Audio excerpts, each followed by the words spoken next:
Está em Gálatas, capítulo 6, versículo 7.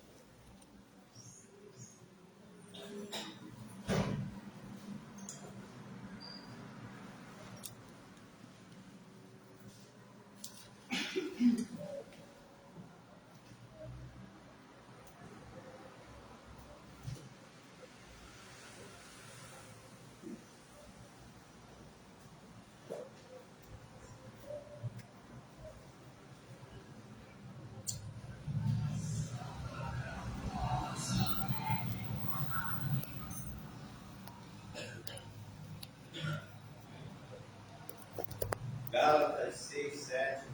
Seguinte: não erreis, Deus não se deixa escarnecer, porque tudo que o homem semear, isso também ceifará. Que Deus abençoe em nossos corações essa palavra que acabamos de ler. Podeis assentar, irmãos. Temos um número agora especial.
Alô? Tá saindo? Apagou? Glória a Deus. Eu quero cumprimentar a igreja do Senhor com a paz do Senhor Jesus. E desde de manhã, né, Deus está falando sempre na mesma linha. Mesmo que a gente esteja passando por alguma dificuldade, algum infortúnio, o nosso dever é louvar o Senhor. Ele é na nossa vida e Ele está sempre pronto a nos ajudar, né? Independentemente daquilo que a gente está passando. E esse louvor vai dizer que a gente tem que louvar o Senhor na alegria e na dor. Amém?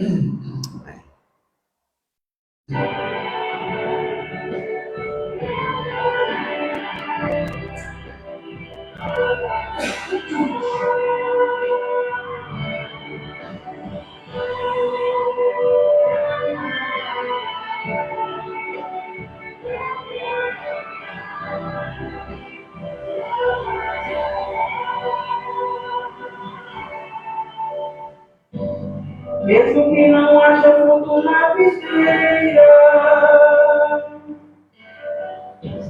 mesmo que não haja flores no jardim, até mesmo que a figueira não floresça, nem chova na terra, nem a erva cresça, há um Deus no céu olhando para mim. Porque eu não posso ficar calado, estando feliz ou atribulado, ainda louvarei seu nome mesmo assim. Cante, igreja. Eu louvarei ao Senhor na alegria ou na dor.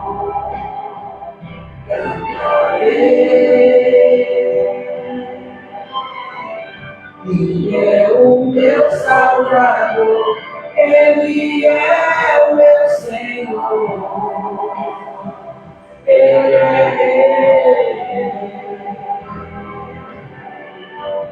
Louvarei ao Senhor na alegria ou na dor, cantarei.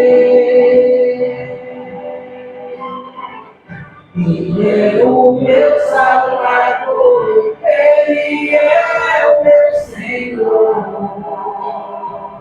Ele é Rei.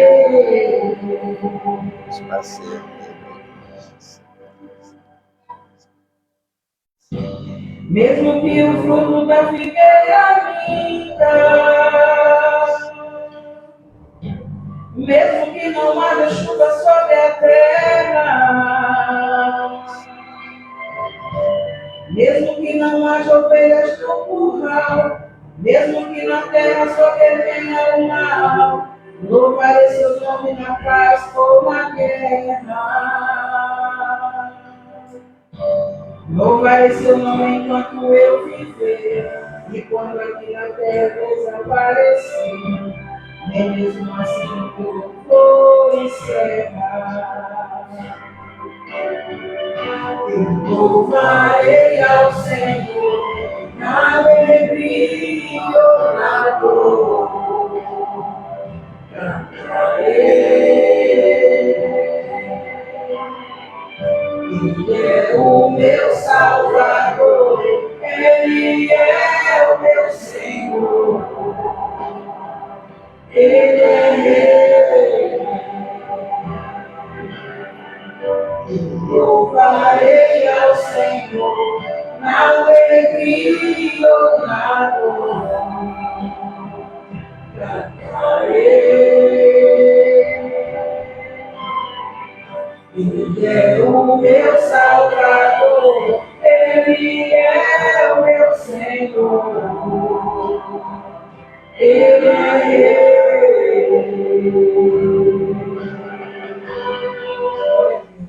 Amém, Jesus.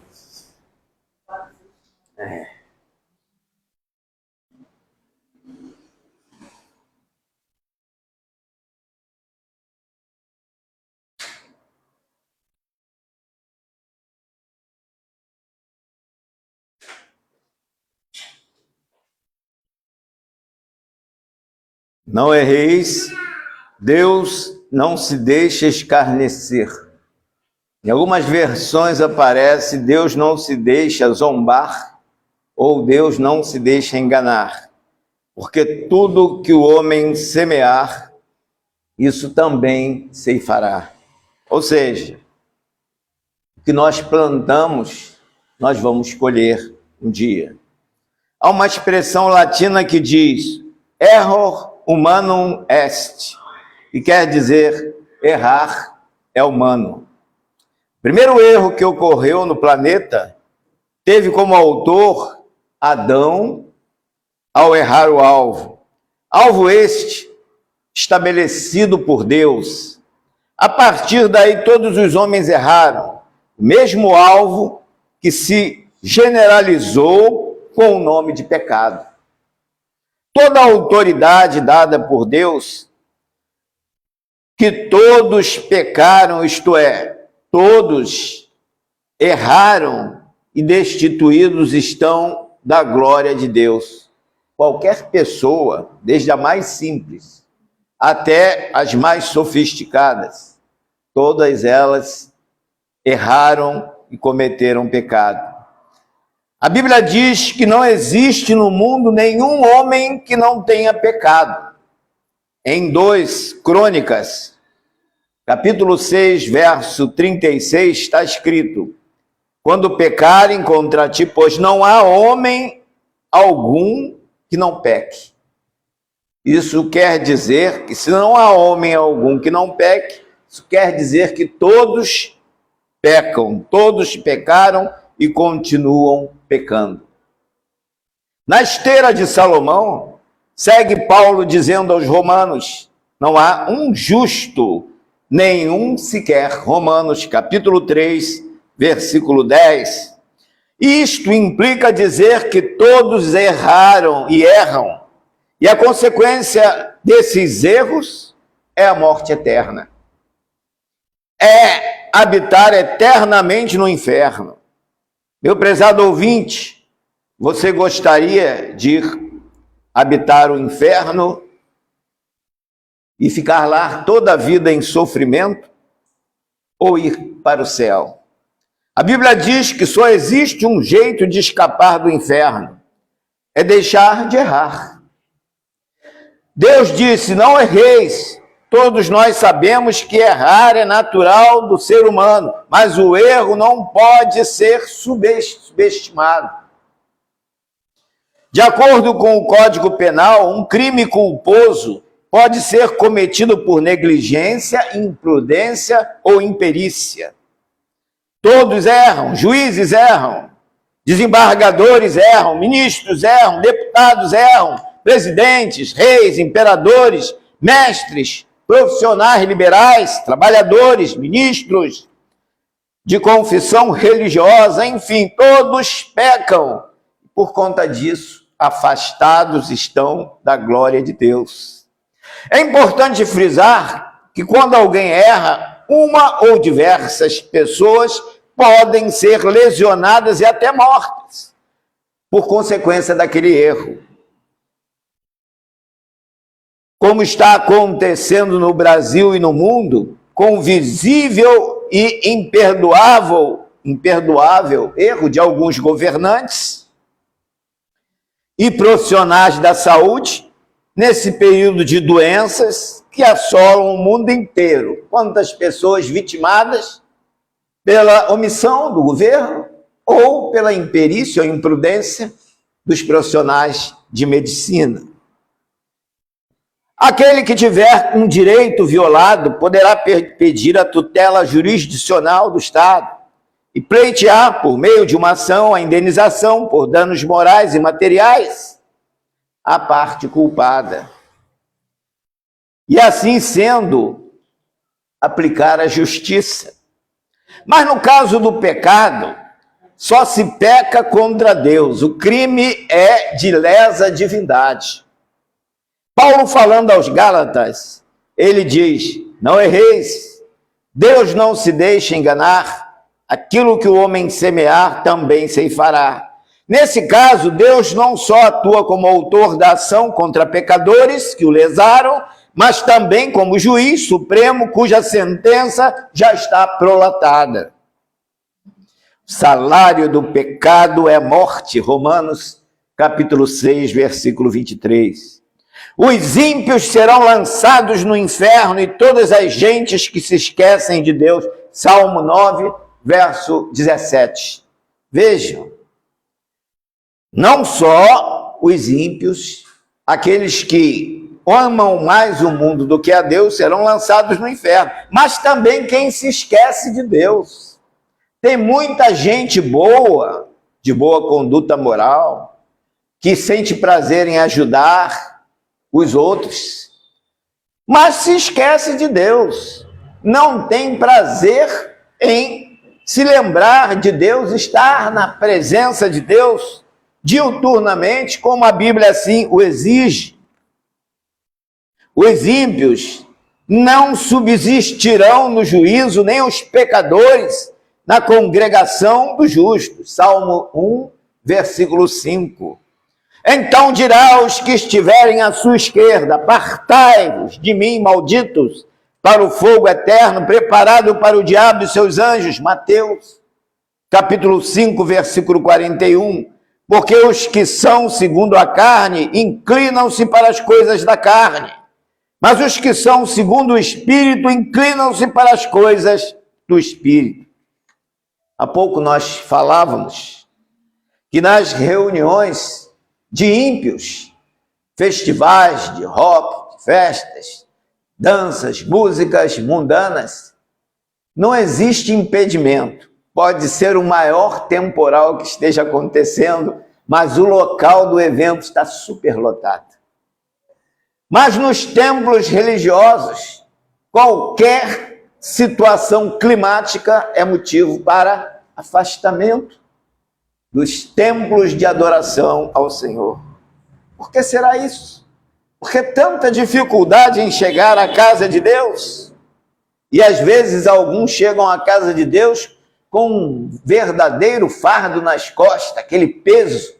Vai, mas sem a mínima vontade de ir, talvez para ser notado naquele local, para dizer que não falta aos trabalhos, mas o pensamento está longe da adoração ao verdadeiro Deus. Outros chegam à casa de Deus no intuito de levar alguma vantagem material, que querem subir na vida materialmente e creem que indo à casa de Deus e fazendo pedidos, certamente esses pedidos serão aceitos. Até porque muitos líderes se aproveitam dessa situação para enganar as pessoas, dizendo que elas prosperarão materialmente em suas vidas. Os erros mais comuns cometidos pelos homens apontados pela Bíblia que os levam à perdição. Então a Bíblia, ela faz uma listagem daqueles grupos que estarão perdidos, que não entrarão no céu. Não se interessar por aprender a palavra de Jesus Cristo. Vejam bem o que Jesus disse aos saduceus. Não conheciam a Deus, errais, não conhecendo as Escrituras, nem o poder de Deus. Quem não conhece as Escrituras e nem conhece o poder de Deus, não pode entrar nos céus. Não pode escapar da condenação do inferno. Existem muitas pessoas religiosas ou não, que irão para o inferno por falta de interesse em conhecer a Bíblia e conhecer o Deus dessa Bíblia. Acham a leitura da Bíblia cansativa e enfadonha, sem muito atrativo e de difícil entendimento. Tanta gente diz assim, eu abro a Bíblia e não entendo nada. Se você não entende nada, mais um motivo para frequentar a casa de Deus, para aprender o que ali está sendo ministrado. Aquele homem que estava no caminho de Gaza, lendo as Escrituras, também não entendia nada, o eunuco. E Filipe perguntou-lhe, entendes tu que lês? Ele, como eu vou entender se ninguém me ensinar? Para alguém compreender a Bíblia Sagrada corretamente, como assim o Espírito de Deus o exige, é necessário, pois, que alguém qualificado possa ensiná-lo. Mas para que essa pessoa receba esse ensinamento, ela precisa ter interesse, para que assim se processe o ensinamento correto e o aprendizado também exigido. Assim sendo, nada sabem sobre a vida, sobre a morte, nada disso. Como nada conhecem sobre Deus, sobre o céu, sobre o inferno e o futuro que os aguarda. De erro em erro, vai seguindo sua trajetória rumo ao inferno. Freud disse que de erro em erro vai se descobrindo toda a verdade.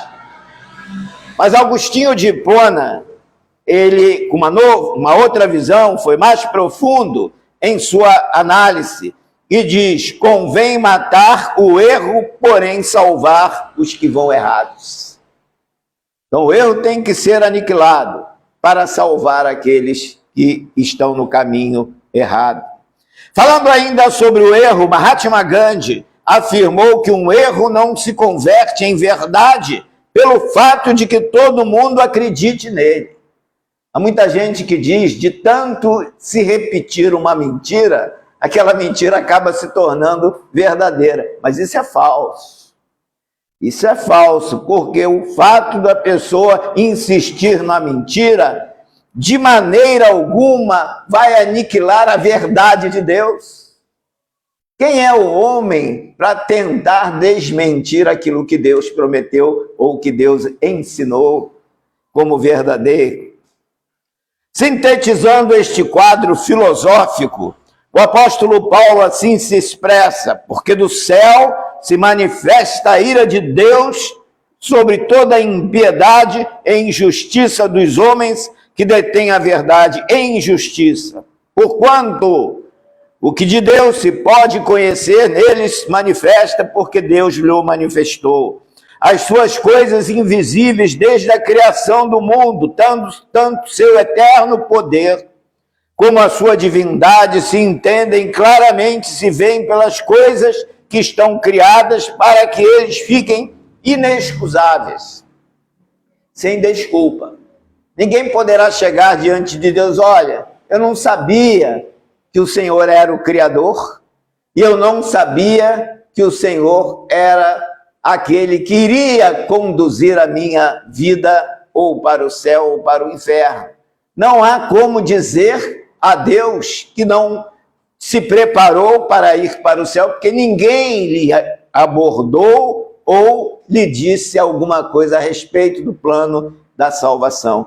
Porque os céus manifestam a glória de Deus e o firmamento anuncia a obra das suas mãos. Então, só em olhar para a natureza, já vem uma mensagem de Deus para todos os seres viventes. Quem poderia criar um universo tão imenso, tão extraordinário? Quem poderia coordenar todas as coisas harmonicamente como um Deus ou um Senhor criador de tudo isso que existe?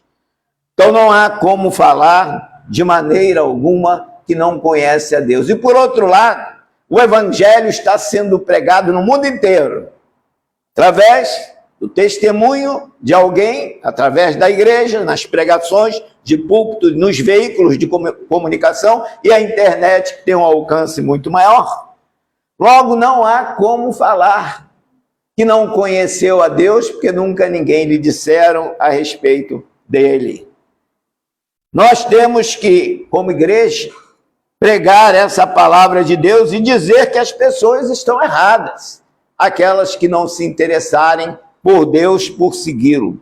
Porquanto Deus, tendo conhecido a Deus, não o glorificaram como Deus, nem lhe deram graças, antes em seus discursos se desvaneceram, seu coração insensato se obscureceu, dizendo-se sábios, tornaram-se loucos, e mudaram a glória de Deus, a semelhança da imagem do homem corruptível, de aves, de quadrúpedes, de répteis, pelo que Deus os entregou às concupiscências dos seus corações, à imundície, para desonrarem seus corpos entre si, mudando assim a verdade de Deus em mentira e honrando e servindo mais a criatura do que o Criador. Meus irmãos, para evitar esse tipo de erro, Deus, por meio do profeta Isaías, recomenda: buscai o livro do Senhor e lede. Isaías, capítulo 34, versículo 16. Buscai o livro do Senhor. Que livro é esse? A Bíblia. O salmista, no Salmo 119, verso 11, diz: escondi tua palavra em meu coração para eu não pecar contra ti. O que é esconder? É guardar a palavra de Deus no coração para não errar, para não pecar.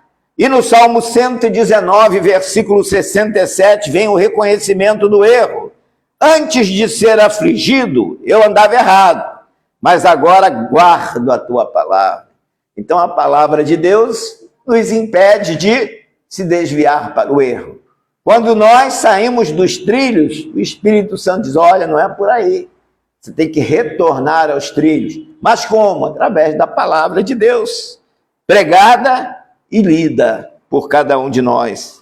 O erro de determinadas pessoas se torna fatal na vida de outras. Por exemplo, dependendo da gravidade da doença, se o médico errar, o doente morre. Se o piloto falhar, o piloto do avião, morrem todos que estiverem a bordo. Se o motorista falhar, morrem os passageiros. Se o engenheiro errar, a casa cai, o prédio desaba. Todos nós somos como médicos, pilotos, motoristas, engenheiros. Os erros que cometemos refletirão em pessoas inocentes. Como diz o profeta Jeremias, Os pais comeram uvas verdes e os dentes dos filhos se embotaram. Jeremias, capítulo 31, versículo 29. O erro de 10 espias custaram 40 anos de peregrinação no deserto do povo de Israel. O pecado de Acã custou uma derrota fragorosa de Israel para os homens de Ai, com 36 baixas. Josué 7, versículos 4 e 5.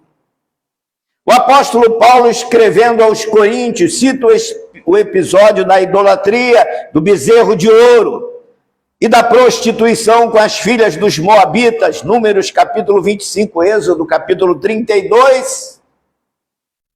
E ali houve uma baixa que cerca de 27 mil israelitas nesses dois episódios. No caso do pecado de Davi, que contou o povo de Israel contra a vontade de Deus, ocasionou a morte de 70 mil inocentes. E Jonas, por conta própria, decidiu fugir da presença de Deus. Deus falou, prega em Nínive. Ele, não, eu vou para Tarsis. Por decidir de forma errada o rumo da vida dele, isso atingiu toda a tripulação do navio, por causa de um homem que estava errado. Então, quando alguém erra, as consequências virão sobre pessoas inocentes. É isso que nós devemos entender, que como servos de Deus, se nós errarmos, nós vamos prejudicar pessoas. Bom seria se fôssemos somente nós os prejudicados. Mas não, o prejuízo é grande, ele se alastra. E nós precisamos nos policiar para evitar o mal de pessoas que não merecem passar por aquilo. A Bíblia diz, não erreis. Nós não podemos errar por dois motivos. Primeiro, porque o nosso erro nos levará à morte. Segundo, o nosso erro levará a nossa família também à morte. Deus falou por meio de Moisés ao povo, não terás outros deuses diante de mim. Eu sou o único Deus, não farás para ti imagem de escultura, nem semelhança alguma do que é em cima nos céus, embaixo na terra, nem nas águas debaixo da terra. Não te encurvarás a elas, nem as servirás. A Bíblia é clara, irmãos. Deus proíbe a confecção de imagem dele próprio. Imagem do próprio Deus, ele proíbe. Imagem de Jesus. Imagem de santo. Imagem de homem, de animal ou de qualquer ser que habite o céu, a terra ou o mar. Segundo erro mais comum, cometido por muitos, principalmente religiosos, é o pecado da idolatria. Se você usa um cordão com crucifixo, se tem um quadro de Deus na parede ou de um outro santo, um folheto com a imagem de um santo, a Bíblia diz que você está zombando dele. Não erreis, Deus não se deixa zombar. Aquilo que o homem semear, isso também ceifará. Se o dinheiro para você é mais importante que Deus, a casa, o carro, a esposa, o filho, seu próprio corpo, você está idolatrando essas coisas, você está cometendo uma maldade contra Deus, pois o primeiro mandamento afirma, você deve amar a Deus acima de todas as coisas. Evangelho de Marcos, capítulo 12, versos 28 a 34. Jesus, no Evangelho de Mateus, capítulo 6, verso 33, ordena, buscai em primeiro lugar o reino de Deus e a sua justiça, e as demais coisas, todas elas vos serão acrescentadas. Nada deve ser mais importante na vida do homem do que Deus, pois foi criado à imagem e semelhança dele para louvor da sua glória. Efésios capítulo 1, versículo 6. Se você não estiver honrando a Deus com a sua vida, se o estiver desobedecendo, não entregando dízimos, ofertas, não participando dos cultos a ele prestados, não purificando a sua vida, rejeitando dele uma aproximação, um compromisso, E o serviço na igreja dele, você está sendo mal para quem tanto o amou.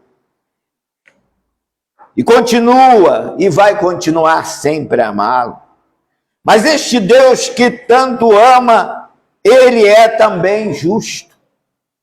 Ele diz na sua palavra: visito a maldade dos pais nos filhos até a terceira e quarta geração daqueles que me aborrecem, e faço misericórdia em milhares aos que me amam e guardam os meus mandamentos. Êxodo, capítulo 20, versículos 5 a 6. Terceiro erro que leva muitos à perdição é o vício. Pessoas viciadas em cigarro, bebida, sexo e drogas, e que não quiserem abandonar tais práticas, estão condenadas a ir para o inferno. Existem pessoas, até alguns, que se dizem crentes, que bebem socialmente. Mas para Deus a bebida é terminantemente proibida. Em Provérbios, capítulo 23, versos 29 a 35, está escrito: não olhes para o vinho quando se mostra vermelho, quando resplandece no copo e se escoa suavemente. No seu fim morderá como a cobra e como o basilisco picará. Teus olhos olharão para as mulheres estranhas, teu coração falará perversidades, e serás como que dorme no meio do mar, como que dorme no topo do mastro, e dirás: espancaram-me, não doeu, bateram-me, não senti. Quando virei a despertar, ainda assim tornarei a buscá-la outra vez. O vício comanda a vida da pessoa. A pessoa não é mais dona de si. O vício é que determina o que ela vai fazer. Webb, o célebre andarilho, era bastante conhecido pelo seu vigor físico e mental. Era abstêmio, tendo um amigo de infância que era ébrio. Ébrio quanto mais. Procurou então convencê-lo a libertar-se da escravidão do alcoolismo, enfatizando as vantagens e privilégios do seu sistema de vida e apontando os perigos a que o vício soapador poderia induzir o amigo. Impressionado com os argumentos de Webb, seu amigo tomou uma acomodatícia decisão. Bem, vou abandonar as bebidas fortes, mas aos poucos. Webb, então, perplexo, retrucou: se você fosse envolvido por um incêndio, será que pediria aos bombeiros para salvá-lo aos poucos? Vejam alguns importantes conceitos sobre a bebida. Primeiro, o policial diz: o álcool e a gasolina provocam acidentes. O assassino diz: não sei o que fiz. Eu estava sem consciência, completamente bêbado. O juiz diz: o álcool efetua os crimes, porém não se desculpa. O psicólogo diz: o álcool debilita a resistência e reduz a vida. O moralista diz: o álcool e a moralidade são incompatíveis. A senhora diz: o hálito de um alcoólico é repulsivo. A mãe diz: o álcool rouba ao lar a sua felicidade. Os filhos dizem: quando o papai não bebe, corremos para encontrá-lo. Quando ele está bêbado, corremos para nos escondermos. A esposa diz: o álcool induz ao divórcio. O empresário de funerais diz: o álcool acelera o negócio. O negociante de bebida diz: entrega-o aos moços e terás um prisioneiro que auxiliará o negócio por toda a vida. O pastor diz: o álcool tem tirado muitas almas. A vida eterna, a Bíblia diz: os bêbados e viciados não herdarão os céus. E tu, o que dizes? O profeta Isaías, no capítulo 28, verso 7, já vaticinava contra os beberrões, mas também estes erram por causa do vinho, e com bebida forte se desencaminham, andam errados na visão e tropeçam no juízo. Existem ainda os que destroem o corpo pelo fumo, por drogas, pela gula ou pelo sexo descontrolado. A Bíblia diz em 1 Coríntios capítulo 3, versos 16 a 17, não sabeis vós que sois o templo de Deus e que o Espírito de Deus habita em vós? Se alguém destruir o templo de Deus, Deus o destruirá, porque o templo de Deus que sois vós, ele é santo. Quarta razão que induz o homem a errar, isto é, a pecar, é o apego ao mundo com seus prazeres, que apresenta uma falsa liberdade de fazer o que se quer, sem ser pressionado por ninguém. Livre para o prazer. Festas, danças, liberdade sexual, ostentação, passeios, aventuras, são os prazeres da carne. Mas no livro de Gálatas, capítulo 6, versículo 7, persiste o aviso: não erreis. Deus não se deixa enganar. O mundo, ou seja, a sociedade em geral, estimula o homem a errar. Primeiro, apresentando falsos valores de moralidade. O certo que vem de Deus é o errado para a sociedade e vice-versa. Segundo, é a visão distorcida que a sociedade tem da palavra de Deus, que a Bíblia adverte como escravidão, a sociedade vê como liberdade. Na primeira carta do apóstolo João, capítulo 2, versículo 15, lemos o seguinte conselho: não ameis o mundo, nem o que no mundo há. Se alguém ama o mundo, o amor do Pai não está nele. Jesus, ensinando aos discípulos, fez a seguinte observação: que adianta o homem ganhar o mundo inteiro e perder a sua alma? Jesus usa uma parábola para abordar esse assunto. O semeador semeou a semente. Parte dessa semente caiu entre os espinhos.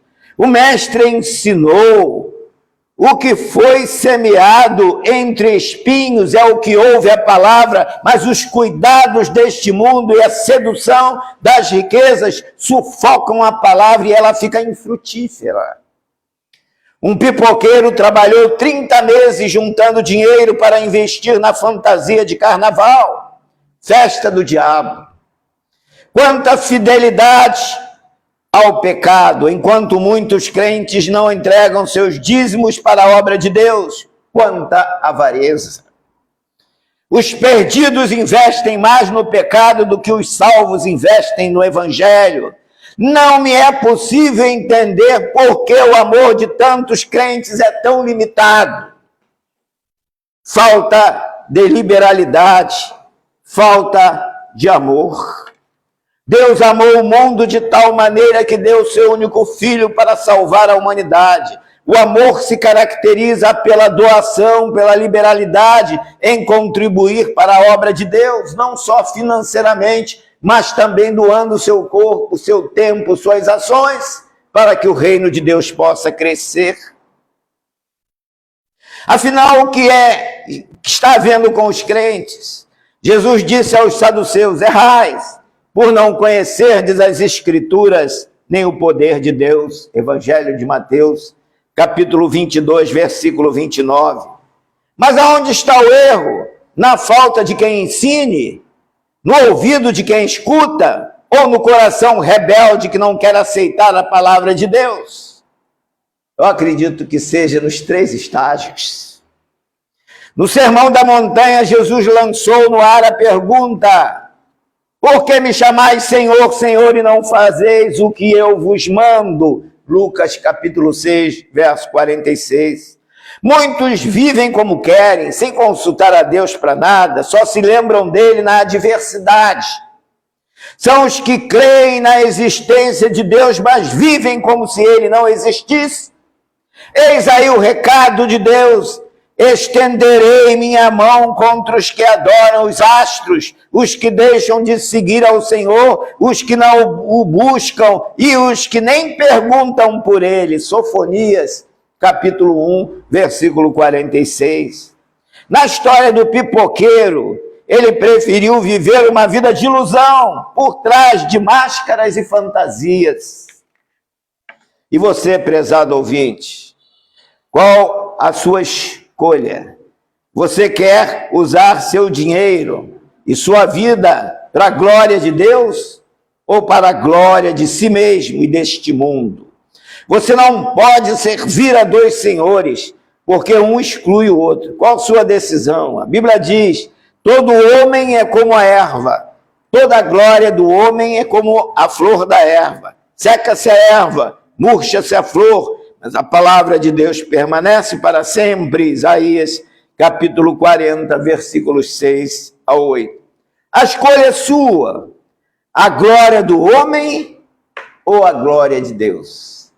A escolha é de cada um dará conta daquilo que escolher, se quer viver no erro ou se quer aceitar a verdade em que Jesus se apresentou como: eu sou a verdade, o caminho e a vida. Ninguém vem ao Pai senão por mim. Deus assim nos abençoe. Amém.